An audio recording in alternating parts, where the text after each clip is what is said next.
Episode 6. Welcome back, y'all. It's been a couple of weeks since the last one. Sorry for that. It's just been a lot going on, a lot of good things. So that is something I'm prepared to share with y'all. Obviously, one of them was not a haircut, although I did go get a deep condition, so it's not completely dangerized, if that's a word. But definitely feeling good to be on the up and up.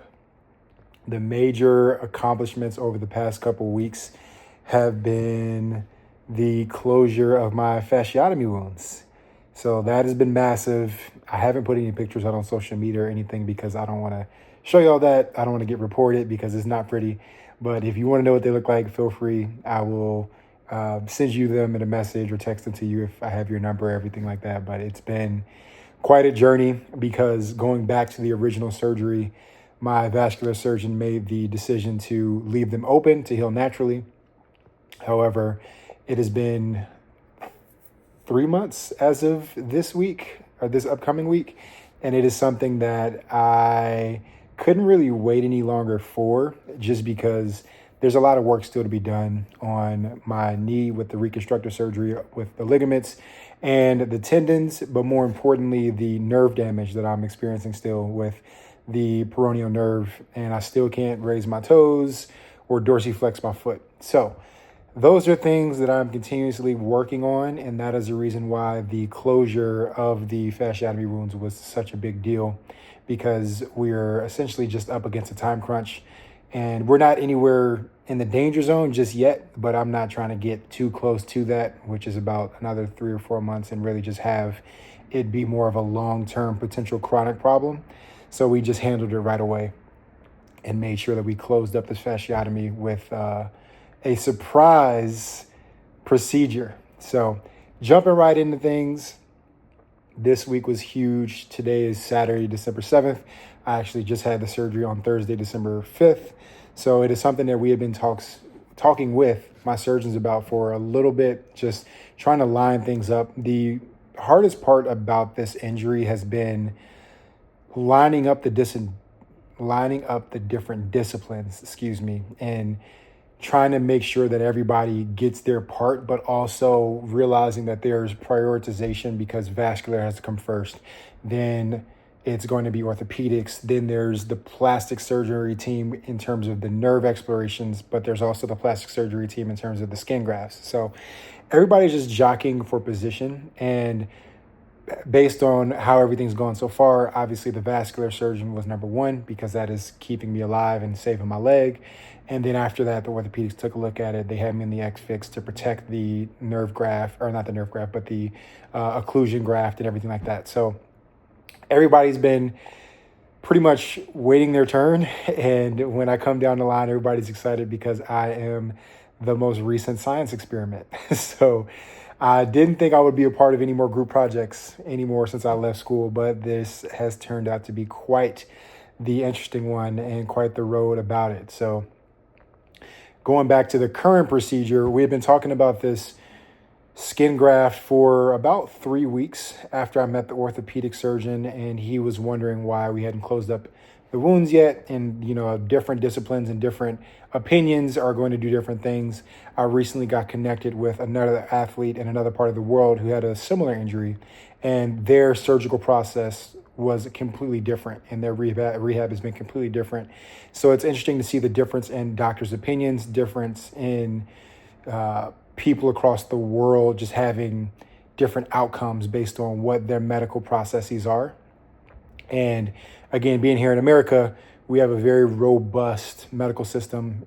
Hate it or love it, things just have a long way to go in terms of improving, because in my opinion, there's been a lot of things that Kaiser's done great for me, but I realize I've had friends in other positions with other healthcare providers or even within Kaiser that they wish that they could improve on. But again, that's neither here nor there. I think there's a lot of institutions that need a lot of work here in America, but this has been a very eye-opening experience just in learning more about the system, learning more about social programs and things that are more part of the American society in general. So you talk about Medicare, Medi-Cal, all those different things, but I don't get too far off topic, especially in a in a hotly contested time like this with the new administration coming in. But getting back on track, we made the decision to go with the skin graft for the fasciotomy closure. And I met with my plastic surgeon a couple of weeks ago and met with my physician assistant last week to really just get the preoperative appointment situated. And the plan originally was to go with the skin graft off of my thigh, and it was going to originally be on the thigh of my right leg, which is where the wound is.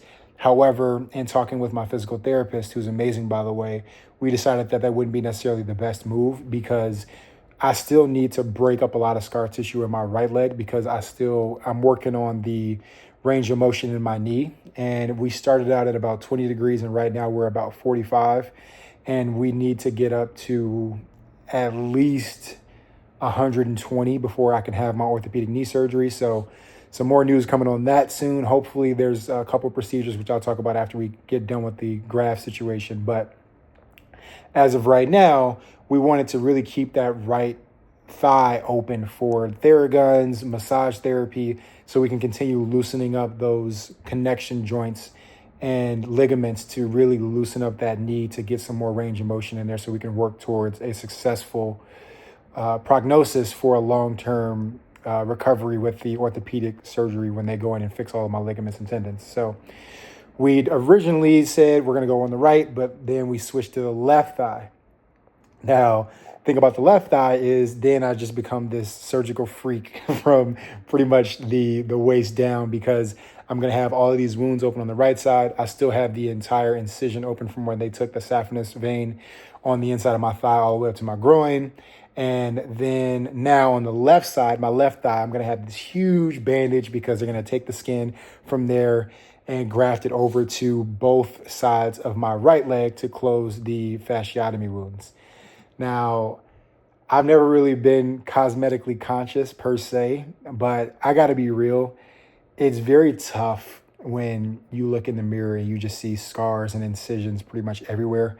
I've always considered myself to be super confident, and I've always really just looked at myself as trying to be the best version of myself physically and mentally. And it's tough when you look in the mirror and you just see these scars and these incisions and you've obviously never had them before. So it was a bit of an adjustment, but honestly, I think it goes to say that wherever you are in your life, whenever you go through something and you do have physical scars that result from them, it's a part of your journey and it's a part of your story. And that's something that I don't want people to lose sight of when they get some sort of scar, whether it be on their face or, just anywhere. Just love yourself at the end of the day. I don't want to get too overly socially conscious and be this huge motivational speaker in terms of being cliche, but your scars are a part of your journey and you should definitely take them every day as a part of the fact that you're still here, that you survived something monumental, and use it as a way to explain how you can help others in a time of need. And that's what I really just honed in on, and making sure that my scars do tell a story, and they will tell a story, and they're going to help hopefully thousands of people out there one day, or even if it's just one or two, but just letting people know that your scars, they don't define you, but they will help you build a better future. And it took me about a month to really get over that and just say, these are scars that I'll be with me for my life. And granted, they'll fade over time, but they'll always be there. Vitamin E and all these different aloe veras, everything. But at the end of the day, they are a part of the journey, and they're going to be a part of the story that I'll continue to tell. So fast forward to the surgery day itself. One of the worst things for the mental is having a surgery in the afternoon, because you cannot eat after midnight the night before. My surgery was scheduled for 4:30. Your boy loves to eat, and I usually get up, I have breakfast every morning, I have a healthy lunch, and I really just have a routine, and that's what kind of helps me get through the day, especially nowadays when so much of my recovery is centered around getting the right meals, because I need proteins to be able to close wounds, to make sure my body's feeling good, especially coming out of pneumonia, coming out of the pleuritis, all of that. I've centered my entire life around food and sleep, and they've been helping me tremendously on the recovery journey. So when you tell me I can't eat past midnight and my surgery isn't until 4:30 p.m. the next day. I'm not the happiest of campers, but we got to do what we got to do. We got to make the sacrifices, and that's something that we definitely did for this, and it ended up paying off. So the night before surgery, ended up having a great meal, some salmon, some salmon, mashed potatoes, and some broccoli. Super healthy, super light. And then I ended up having a protein bar right before sleep, and then just drank a lot of water. So the morning of surgery, wake up, and you're just nervous. Honestly, it's the only thing that I felt in retirement that gives me the pregame jitters, because you're going into something that's going to be different. And with this surgery in particular, with skin grafts, you do go under full anesthesia, under general anesthesia, and it makes you nervous because given my history with my first surgery, you just never know how things are going to turn out after surgery. Because last time when I went in, I woke up and I had just rods in my leg and an external fixator, which I knew I was going to have, but I'd never seen one before. So when you wake up with that in your body, you're just, oh, wow, like, this is completely different. But it's something that definitely, it can be scary, especially if you're unsure about what it's going to look like afterwards. And considering the skin grafts, you just know you're going to wake up with a chunk of skin missing, and you're going to have that skin transferred over to another part of your leg. And that's pretty much all there is to it. So fairly straightforward. But spent the day kind of just rinsed off, getting ready to just head over there. So 2:30 comes around. I have to go over there to check in. I get there, you're sitting in the waiting room, and then around 3 o'clock, they come in and take you in the back, really just get you prepped for surgery, get you in a gown, and you still haven't eaten or drinking anything. Or drank anything in the past. At least I hadn't had any water in a few hours. So I had to take some Tylenol beforehand. They gave me a sip of water with that. And the surgery process starts. The entire anesthesia team comes in. I think it was a little bit of a different scenario for myself this time because it was witching hours. So there were people getting off, but also starting shifts. So my nursing staff was absolutely fantastic. Actually ended up sharing some stories with my primary nurse who was from SLO and went to Santa Barbara. So we talked about being in SLO. We talked about the old days of Deltopia and Flowtopia down in Santa Barbara and being an IV and everything. So Gaucho's Mustang still out here making things happen in 2024, even in the pre-surgery unit. And those conversations, they really help calm the nerves. As I mentioned in the last episode, now I had the Oura Ring, and I had been pretty stressed out according to my information in my charts in the Ring app, that my body, if you ask me, I didn't feel stressed, but physiologically the Ring, and honestly my parents knew something was up because of my responses, just the way that I was acting. I seemed very on edge to them, but at the time, to me, I just saw it as me doing whatever. The only difference that I noticed was I had tension headaches for a couple of days leading up to surgery, and I was really freaking out. So I was testing for COVID every day because I had been around family and friends last week. I had people come over for Thanksgiving and had people over from out of town. So I just didn't know if I had COVID. I didn't know if I had the flu. And those are two things you definitely don't want to have surgery with. So I was just adamantly testing, making sure I didn't have COVID, making sure I didn't have the flu. And Sunday through Wednesday, tested every day, nothing.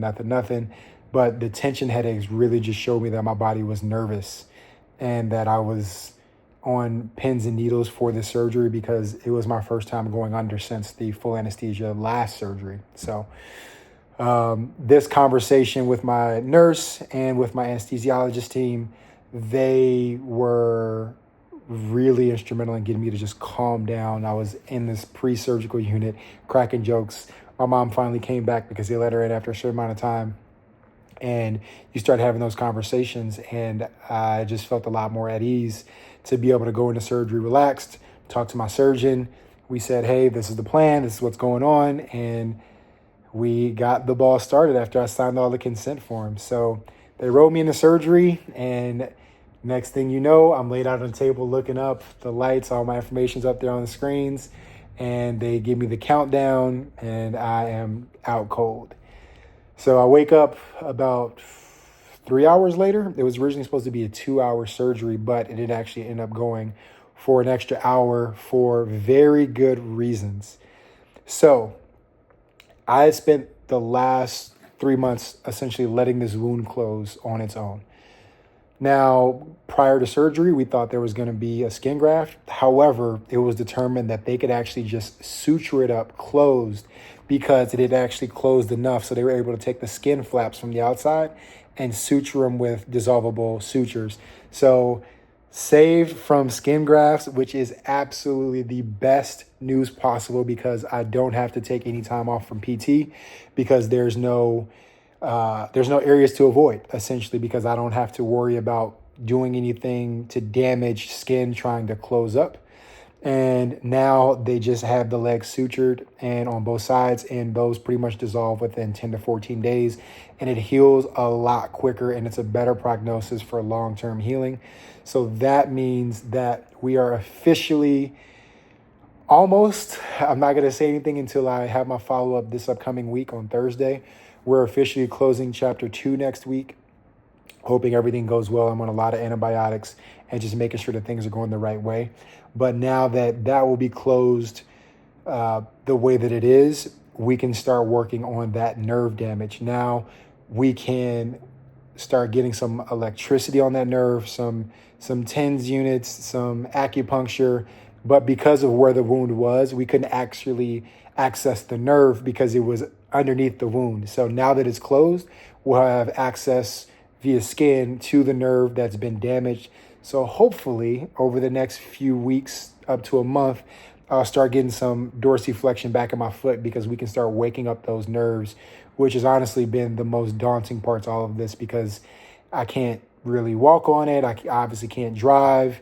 And all of it has just been a huge let down because I've really been wanting to get that back. But until this particular surgery happened, it just wasn't possible because those nerves and those muscles just haven't been fired up in so long. So super happy about that. So the road ahead basically just looks like letting this heal over the next 7 to 10 days. And once this heals, continue to go back to therapy, getting more range of motion in my knee. There's going to be a procedure that I'm going to try to have done, which is called manipulation under anesthesia. As I mentioned before, I'm at about 45 degrees range of motion. I need about 90 degrees more to really have a great long-term prognosis from my knee being better after surgery. So what that is I go under again for pretty much 5 minutes, but an orthopedic surgeon comes in and they basically take my knee and they quick stretch it. So they just take it and pretty much like Bane when he did Batman's back in The Dark Knight Rises, cracks the knee, and then you get that range of motion. But the reason they can't do it when you're awake is because your body's guarding against it. So your body won't let it crack because your body's like, oh, no, we're not doing that. It's too painful. However, if you're under full anesthesia, your body's not going to know the difference. So it's going to crack it, and pretty much you are able to get nearly full range of motion, from what I understand, back pretty quickly. And right after that, you go into therapy or physical therapy and make sure that you can just continue to hone in on that. And that speeds up the process to be able to go in and do the full knee construction that needs to be done. So with that being said, that is what we have to look forward to. I couldn't be more excited for the outcome of the plastic surgery, the best outcome possible. So I am super happy that is done. Just going to hopefully, like I said, close up that chapter next week and make sure that that is good to go so we can proceed to more physical therapy, getting the range of motion. Hopefully I'm a candidate for the manipulation under anesthesia, the MUA, because that'll just fast track it a little bit more. But if I have to just commit to the grind and keep going to physical therapy to knock out the range of motion train, then that's what I've got to do. So I'm really not trying to rush through this process. I'm just doing everything at a pace that's comfortable to me. And that's really helping me slow down mentally and just realizing that I'm not trying to rush through life and I shouldn't try to rush through this injury. So that is the latest update, and I will be coming back to y'all soon with more orthopedic updates, and that is only going to be good news moving forward because a lot of that stuff is actually healed over the past couple months, So be on the lookout for us to come back soon, and I will definitely keep y'all in the loop. Stay tuned for the socials. Comment, like, subscribe, all those good things. And I'll talk to y'all soon. Peace.